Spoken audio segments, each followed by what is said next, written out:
Europa orbita a Júpiter a poco más de 670,000 kilómetros de distancia, tan cerca que el planeta más grande del sistema solar domina por completo su cielo.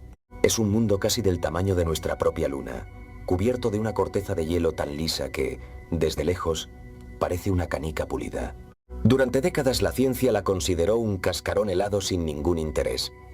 Pero cuando las sondas empezaron a mirar con más cuidado, encontraron algo que ninguna bola de hielo muerta debería tener: grietas. Miles de kilómetros de grietas rojizas cruzando toda la superficie, como si el hielo se hubiera roto y vuelto a soldar una y otra vez. Y en 2023, un instrumento mucho más sofisticado confirmó algo que cambia por completo la conversación. Pero la parte más impactante llega al final, porque con todo lo que vas a ver hoy, hay una misión que ya está en camino para responder la pregunta que nadie ha podido cerrar. Quédate, porque la respuesta podría llegar antes de lo que imaginas. La corteza que no debería moverse así. Desde los años 70, cuando las sondas Voyager fotografiaron por primera vez Europa de cerca, los científicos notaron algo extraño. Su superficie es una de las más lisas de todo el sistema solar. Casi no tiene cráteres de impacto, y eso, en astronomía, es una señal enorme. Significa que la corteza es joven, que algo la está renovando constantemente, borrando las cicatrices que dejan los asteroides y cometas. Después, llegó la sonda Galileo, en los años 90, y confirmó la sospecha. Bajo esa capa de hielo de entre 15 y 25 kilómetros de grosor, Europa esconde un océano de agua líquida salada, y no un charco pequeño. Se calcula que contiene el doble de agua que todos los océanos de la Tierra juntos, atrapada bajo un techo helado. La pregunta, otra vez, es la misma que en cualquier mundo helado lejos del Sol. ¿Qué mantiene ese océano líquido en lugar de convertirse en un bloque sólido? El mismo motor, un resultado distinto. La respuesta, como en tantos otros satélites helados, es la gravedad. Europa está atrapada en una danza gravitatoria con Júpiter y con otras dos lunas vecinas, Io y Ganímedes.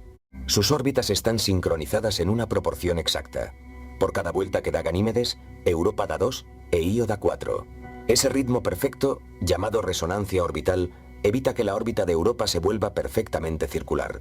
En cambio, la mantiene ligeramente ovalada, y eso significa que la brutal gravedad de Júpiter la estira y la relaja sin descanso en cada vuelta. Esa fricción interna genera calor, el mismo mecanismo de calentamiento de marea que mantiene líquidos otros océanos helados del sistema solar. Un horno gravitatorio, encendido permanentemente por un gigante de gas.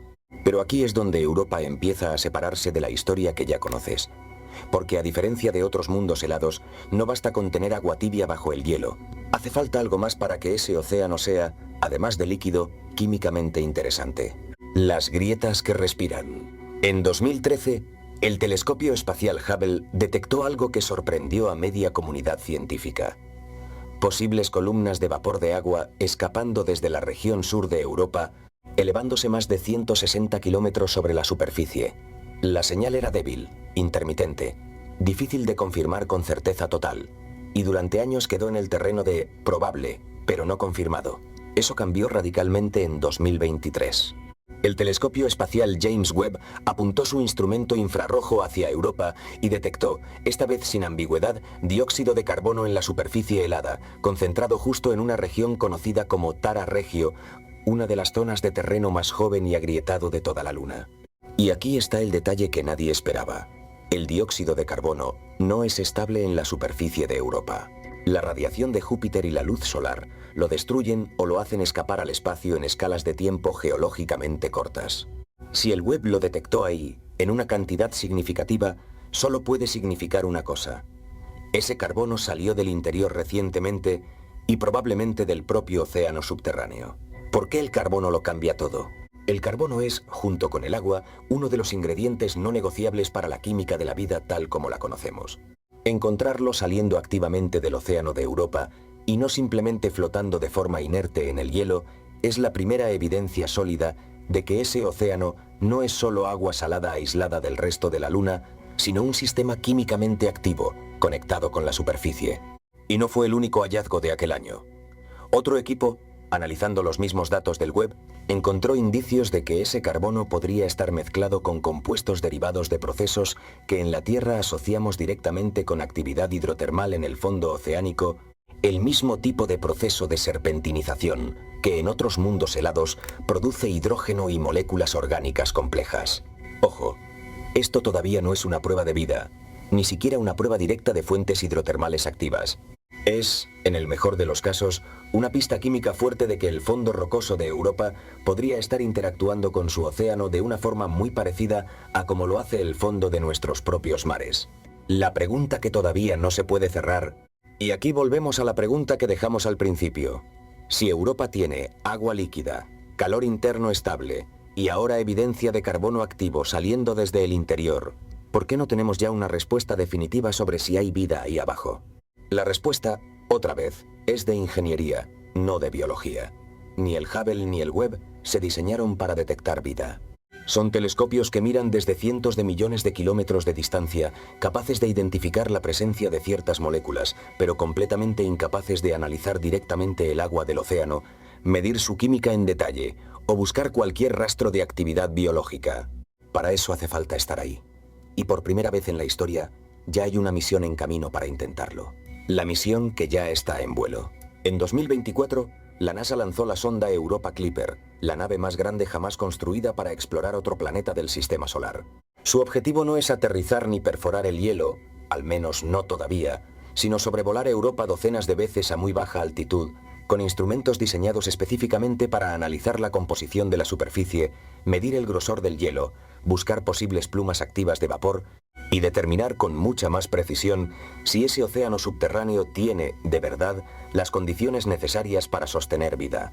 La sonda tiene previsto llegar al sistema de Júpiter en 2030. Todavía faltan años. Pero por primera vez, la pregunta que llevamos formulando desde los años 90 tiene una fecha aproximada en la que, si no una respuesta final, sí tendremos muchísimas más piezas del rompecabezas de las que tenemos hoy. Lo que ya tenemos, y lo que todavía falta, repasemos lo que sabemos con certeza. Un océano de agua líquida más grande que todos los mares de la Tierra juntos. Una fuente de calor interno estable y comprobada. Evidencia reciente de carbono activo escapando desde el interior. Y posibles procesos químicos compatibles con actividad hidrotermal en el fondo rocoso. Lo que todavía falta es la pieza más difícil de todas. Una nave capaz de mirar de cerca, con los instrumentos adecuados, y decirnos si esa receta química se ha convertido en algún rincón de ese océano oscuro y silencioso, en algo vivo. Europa, igual que otras lunas heladas de nuestro sistema solar, sigue siendo uno de los lugares más prometedores para responder la pregunta más grande de todas. Si estamos solos en el universo. Y por primera vez, tenemos una nave en camino para intentar averiguarlo de verdad. Si esta historia te dejó pensando, suscríbete, porque cuando Europa Clipper llegue en 2030, vas a querer enterarte de primera mano de lo que encuentre. Y dime en los comentarios, si el carbono activo de Europa resulta venir de un océano vivo, ¿cambiaría eso lo que crees sobre nuestro lugar en el universo? Te leo.